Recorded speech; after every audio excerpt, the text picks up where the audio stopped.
Justice for Mia Zapata, the murder that shook Seattle. Welcome back to Ontario Cold Cases, Canada's true crime podcast, Historical True Crime Tuesdays, where we dive deep into some of the most notorious, mysterious, and shocking true crime stories.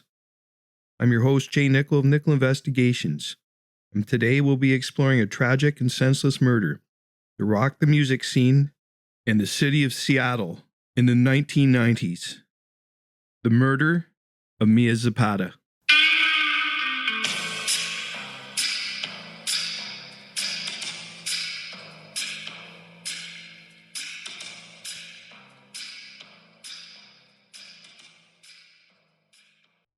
Mia Zapata was the vibrant, passionate lead singer of the punk band the Gits.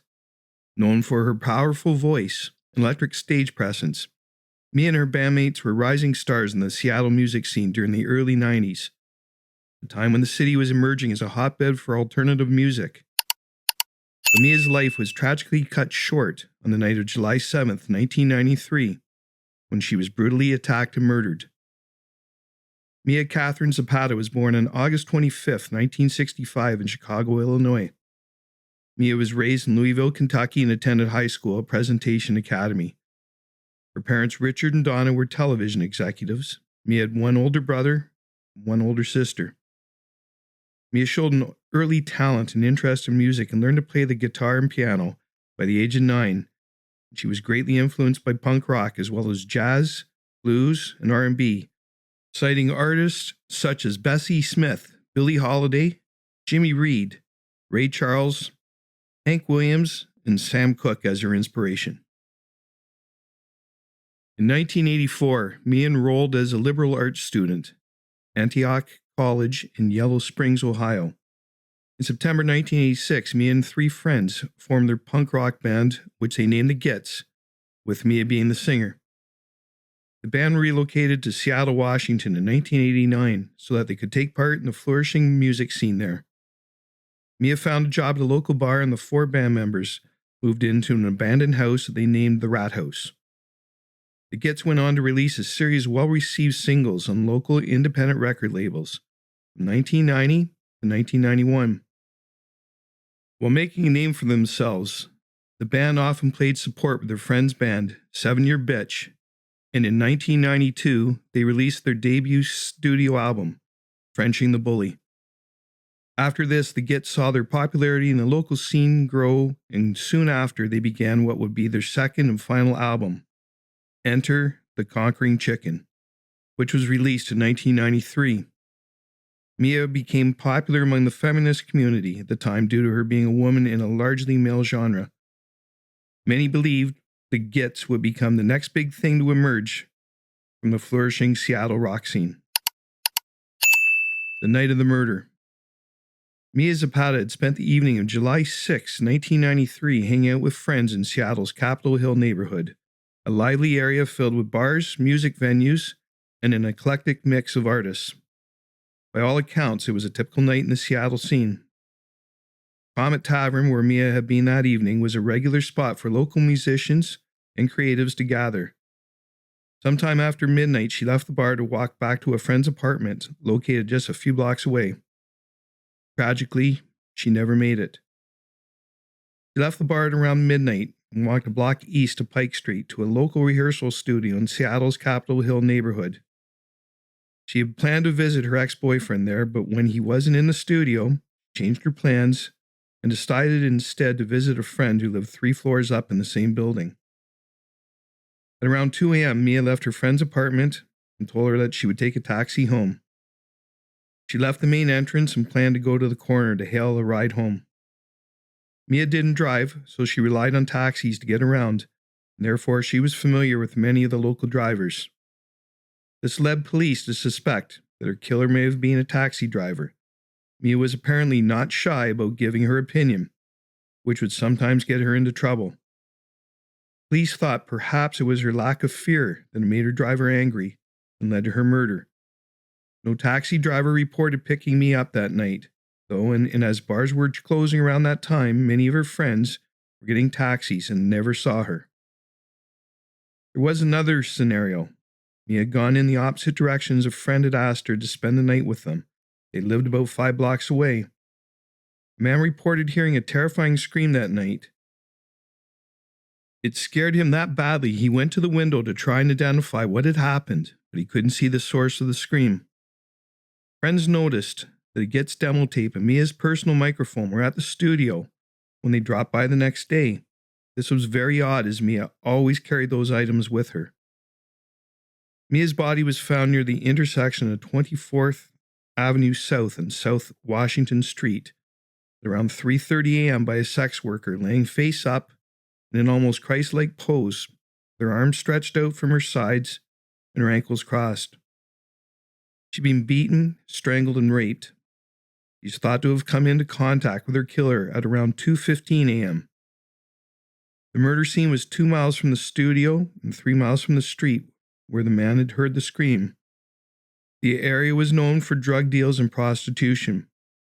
The case was made hard as the police didn't know where Mia's murder had taken place, as they believed she had been dumped in the area after her murder. Police believe Mia had been listening to music when she was first attacked, and so hadn't heard her attacker come up behind her. She was rushed to the hospital, but it was too late. Mia Zapata was dead. An autopsy revealed the horrifying details of her death. She'd been beaten, sexually assaulted, and strangled with a drawstring of her Gits hoodie. The ferocity of the attack was shocking, and the randomness of it left the community in disbelief. Mia's murder was senseless, violent, and seemed to have come out of nowhere. She had no known enemies, no history of conflict, no apparent connection to the person responsible for her death. Initially, Mia was classified as a Jane Doe. She hadn't had any identification on her. But according to an episode of the show Forensic Files that had covered her case, it was reported that the medical examiner was the one to finally identify her, as he being a fan of the Gits and of course recognized Mia. According to the medical examination, even if she had survived being strangled, she would have died due to the internal injuries that she had suffered from the beating. Mia also showed signs of having fought her killer as she'd suffered blunt force impact to her abdomen and a lacerated liver. Mia's sweatshirt had been pulled up to her armpits and her hood had been tied tightly around her face and knotted under her throat. Her underwear, wallet, and torn bra were stuffed in the pocket of her jeans. Mia's body was covered in scrapes and bruises, and she had abrasions along the side of her nipples that were determined to have come from teeth. The murder weapon had been the drawstring from her sweatshirt.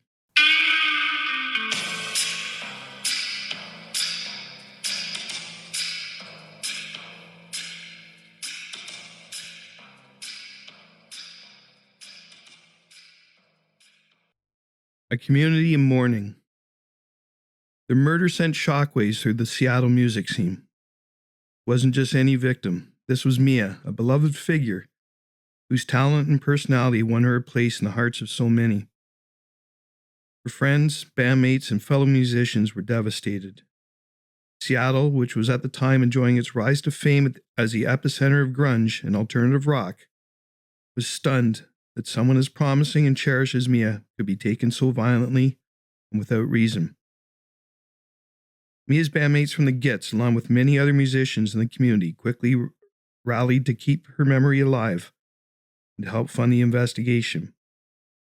They organized benefit concerts, launching fundraising campaigns, and established the Mia Zapata Fund, which provided resources to investigate unsolved crimes and raise awareness about violence against women.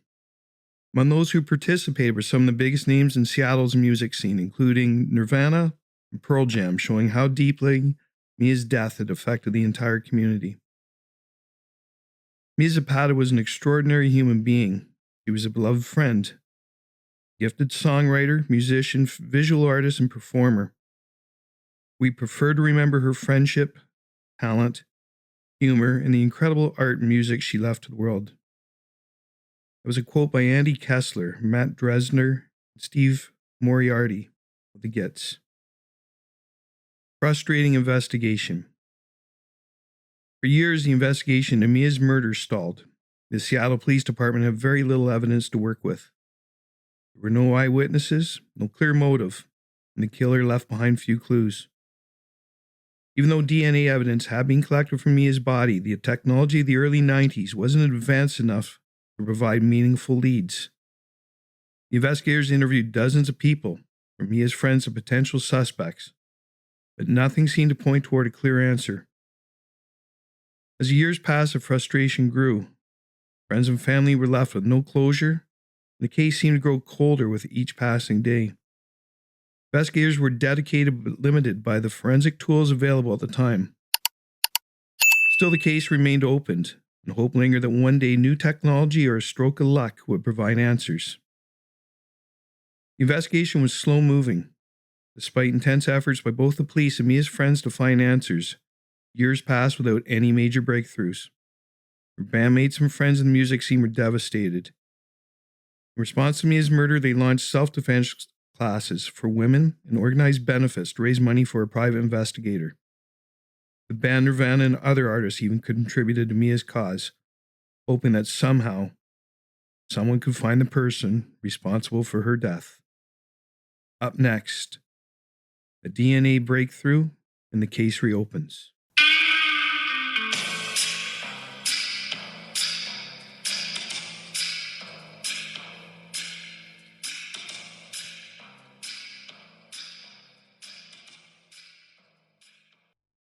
DNA breakthrough.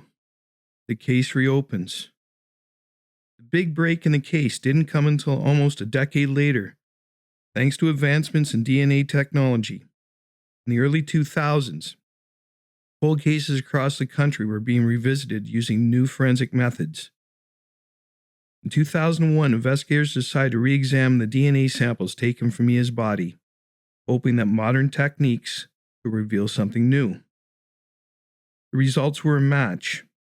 The DNA led authorities to a man named Jesus Mezquia, a Cuban immigrant who'd been living in the Seattle area at the time of Mia's murder. Mezquia had no known ties to Mia or the local music scene, making the connection seem random and chilling. His DNA being entered in a national database due to his criminal history, which included assaults on other women. When investigators brought Mezquia in for questioning, he denied knowing Mia Zapata and denied any involvement in her murder. But the DNA evidence was incontrovertible. It placed him at the scene of the crime, and the timeline aligned with Mia's final hours. After years of dead ends and frustration, it was the scientific evidence that finally cracked the case. At the time of Mia's murder, Mezquia had been living in Seattle, so he had no known connection to Mia or the music scene. DNA evidence was irrefutable. It was placed him at the scene of the crime. He was arrested in 2003. The case that had gone cold for nearly a decade finally found its answer. Trial and conviction. Jesus Mezquia was arrested in 2003, nearly 10 years after Mia's murder. His trial took place the following year in 2004. During the trial, the prosecution presented a clear and compelling case built around the DNA evidence. He also brought up Mezquia's history of violence towards women, painting a picture of a man who had a pattern of brutal, aggressive behavior. The defense, however, tried to cast doubt on the evidence, arguing that the DNA could have been contaminated or mishandled. They also questioned the integrity of the investigation, given the long gap between the crime and Mezquia's arrest. Despite these efforts, the prosecution's case remained strong. The jury found Jesus Mezquia guilty of first-degree murder. He was sentenced to 36 years in prison, a sentence that many felt was too light for the crime he had committed. Still, for Mia's friends and family, the conviction brought a sense of closure after years of uncertainty and anguish. Up next, the legacy of Mia Zapata's case.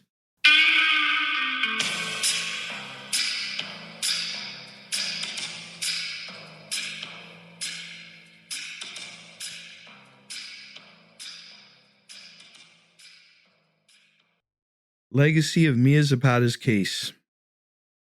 For many, this brought some measures of closure, but the Pain of losing Mia Zapata never truly faded. Her death was not just a personal tragedy for those who knew her. It also highlighted the dangers women face and galvanized efforts to improve safety in Seattle. The influence of the Gits in Mia's story can still be felt today, with Mia often being remembered as an important figure in Seattle's musical and cultural history. Mia's murder led to real change, both in her community and in law enforcement's ability to use DNA evidence to solve cold cases. Without the advancements in forensic science, the killer might never have been caught. In the aftermath of Zapata's murder, friends created a self-defense group called Home Alive. Home Alive organized benefit concerts, released albums with the participation of many bands, including Nirvana, Pearl Jam, Soundgarden, Art, and the Presidents of the United States of America. Joan and Jett also recorded an album with the surviving members of the Gits called Evil Stig, Gits Live backwards. The Home Alive group's instructors offered a range of courses, from anger management and use of pepper spray to the martial arts. Zapata's death caused a sense of defeat and fear within the Seattle community. Seattle Times marked the murder as the moment the Seattle scene lost its sense of invincibility. Kristen Storm recalls Zapata's death as reality check, stating, "They were all very tough people in this group of women. They were all really strong, outspoken, and hard-hitting. Very opinionated women, and that perception of, we're not victims at all in any way, and this can't happen to women that aren't victims." And I think Zapata's death shattered that myth for us and showed that it happens to all types of women. Mia Zapata's voice may be in silence, but her impact reverberates. She was a force on and off the stage, and her memory continues to inspire. As we reflect on her life and the justice that was eventually served, we remember her not just as a victim, but as a talented musician and a beloved friend to many. Thank you, and if you enjoyed this episode, be sure to subscribe to Ontario Cold Cases, Canada's True Crime Podcast, available wherever you listen to your favorite podcasts, and leave us a review. Follow us on social media for updates. Let us know what case you'd like to hear about next. As always, stay safe out there, and thank you for listening.